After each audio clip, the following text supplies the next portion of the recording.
বাংলাদেশের কিছু পুরুষের কাছে ওয়াইফ ম্যাটেরিয়াল বলতে যা বোঝায় তা আসলে একজন মানুষ নয়, বরং চাহিদাহীন এক কাল্পনিক চরিত্র। প্রথমত, তার কোনো চাওয়া, তার কোনো পাওয়া থাকতে পারবে না, বছরে কিছু চাইবে না। দুই একটা গিফট যদি স্বামীর ইচ্ছায় সে পায়, সে কৃতজ্ঞতায় ভরে উঠবে। স্বামীর বাইরে বন্ধু বান্ধব, আড্ডা, গল্প, সময় কাটানো সব থাকবে, কিন্তু স্ত্রীর কোনো বন্ধু বান্ধব থাকতে পারবে না, তার ফ্যামিলির লোকদের সাথেও সে টাইম স্পেন্ড করতে পারবে না, কারণ সে একটা রোবট, সে একটা কাল্পনিক চরিত্র, যার কোনো চাহিদা থাকবে না, যার কোনো স্বাধীনতা থাকবে না। পুরুষ তার উপার্জনের সবকিছু যেখানে খুশি সেখানে বিলাবে, যেখানে খুশি সেখানে খরচ করবে, বিলাতে বিলাতে ফুত্তুর হয়ে যাবে। স্ত্রী সেখানে কিচ্ছু বলার কোনো অধিকার রাখবে না। স্ত্রী কখনো দামি শাড়ি, দামি গহনা, অলংকার এগুলো কিচ্ছু চাইবে না। তাকে যেমন ভাবে রাখা হবে তেমনই থাকতে হবে, তাকে অল্পে সন্তুষ্ট থাকবে। অথচ তাকে দেখতে হবে অনন্য, সুন্দরী, রূপসী, তাকে দেখলে যেন চোখ ফিরানো না যায়।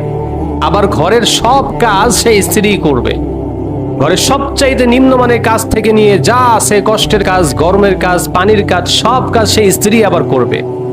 কোনো সাজগোজ করার জিনিসপত্রও থাকবে না, সাজগোজের জিনিসপত্র দিয়ে সাজার টাইমও পাবে না। ন্যাচারালি তাকে দেখতে হবে একদম পারফেক্ট, নায়িকাদের চাইতেও বেশি সুন্দরী।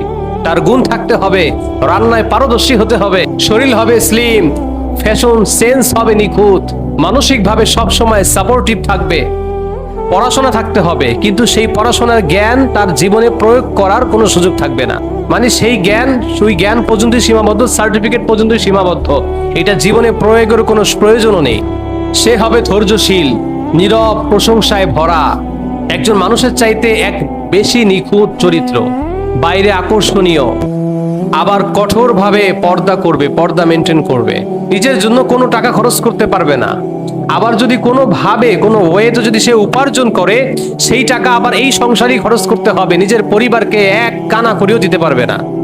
মূল কথা হলো, তার নিজস্ব কোনো সত্তা বলে কিছু থাকবে না। তাকে এমন হতে হবে যার নিজস্ব সত্তা বলে কিছু নেই। তার জীবনের সমস্ত ইচ্ছা, চাহিদা, আকাঙ্ক্ষা, চাওয়া পাওয়া সব কিছুকে মাটি দিয়ে একমাত্র স্বামীকে খুশি করার জন্যই তার জীবনের লক্ষ্য হবে। সে তার জীবনের সব ইচ্ছা আকাঙ্ক্ষাকে মাটি দিয়ে দিবে, একমাত্র স্বামীর ইচ্ছা আকাঙ্ক্ষা, স্বামীর পরিবারকে খুশি করাই হবে তার প্রধান কাজ। এই মানসিকতা হলো এক ধরনের দ্বিচারিতা। নিজের জীবনে স্বাধীনতা থাকবে, কিন্তু স্ত্রীর ক্ষেত্রে স্বাধীনতা নাই।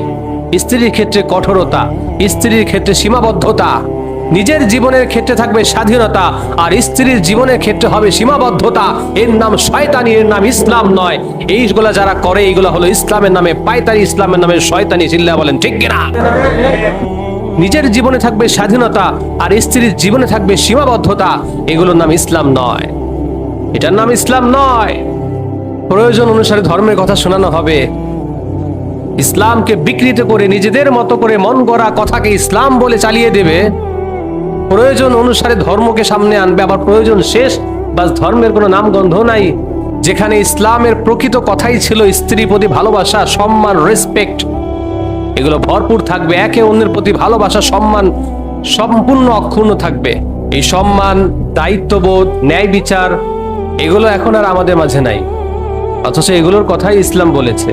ইসলাম কখনো একজন নারীকে নিঃস্বার্থ যন্ত্রে পরিণত করার কথা বলেনি, বরং তাকে সম্মানিত সঙ্গী হিসাবে ইসলাম প্রদর্শন করেছে, যাকে ভালোবাসা, যত্ন, আদর, সোহাগ এই সব কিছু দেওয়া ওই স্বামীর জন্য দায়িত্ব, কর্তব্য, এবং এটা পাওয়া স্ত্রীর জন্য অধিকার। কারণ ইসলাম স্ত্রীদেরকে নারীর অধিকার দেয়নি, তাদেরকে রানীর অধিকার দিয়েছে।